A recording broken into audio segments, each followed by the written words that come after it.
رسول اللہ صلی اللہ علیہ وآلہ وسلم نے ارشاد فرمایا، جو آدمی غصے کو پی جاتا ہے اور غصہ کرنے پر قادر بھی ہوتا ہے، اللہ اس کے دل کو ایمان سے بھر دیتا ہے۔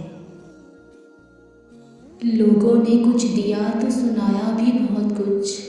اے اللہ، ایک تیرا ہی در ہے جہاں کبھی تانا نہیں ملتا۔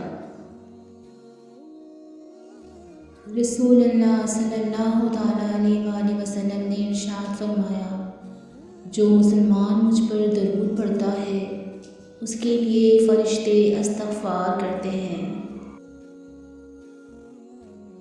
رسول اللہ صلی اللہ تعالیٰ علیہ وآلہ وسلم نے فرمایا، دنیا مومن کے لیے قید خانہ ہے اور کافر کے لیے جنت ہے۔ رسول صلی اللہ تعالیٰ علیہ وآلہ وسلم نے ارشاد فرمایا، خیرات کو مت روکو ورنہ تمہارا رزق بھی روک دیا جائے گا۔ اللہ نے فرمایا، ڈرو نہیں، میں تمہارے ساتھ ہوں، سن بھی رہا ہوں اور دیکھ بھی رہا ہوں۔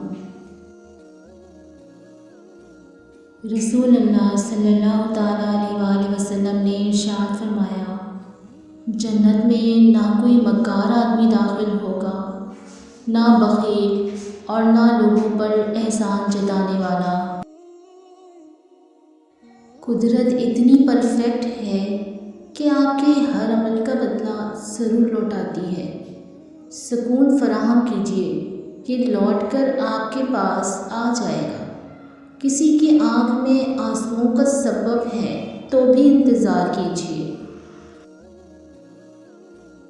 جو نماز عشاء کے بعد سورہ ملک پڑھتا ہے، اللہ اسے قبر کی سختی، موت کی تلخی اور جہنم کی گرمی سے محفوظ رکھتا ہے۔ 4 چیزیں جنت کی طرف بلاتی ہیں۔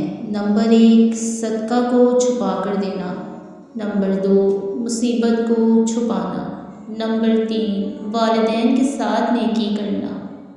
نمبر 4، اور لا الہ الا اللہ کہنا۔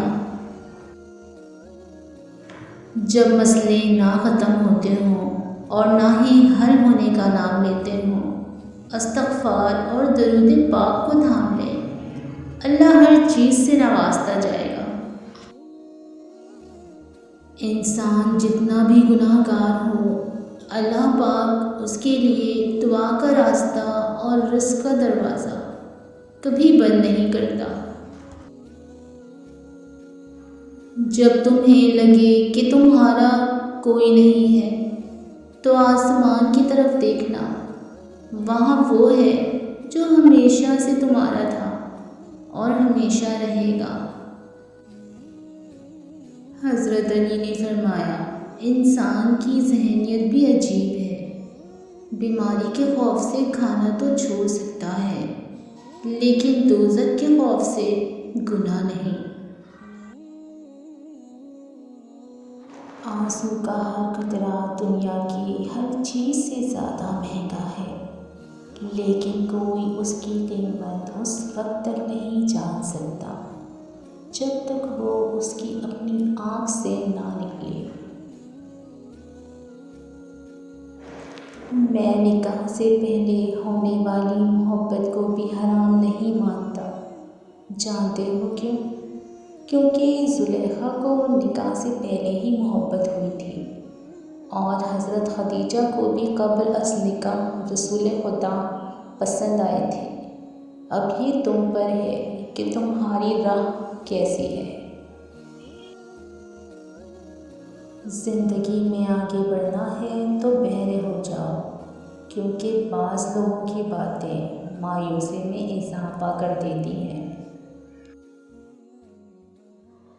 انسان ایک ایسا غافل منصوبہ ساز ہے کہ وہ اپنی ساری پلاننگ میں کبھی اپنی موت کو شامل ہی نہیں کرتا۔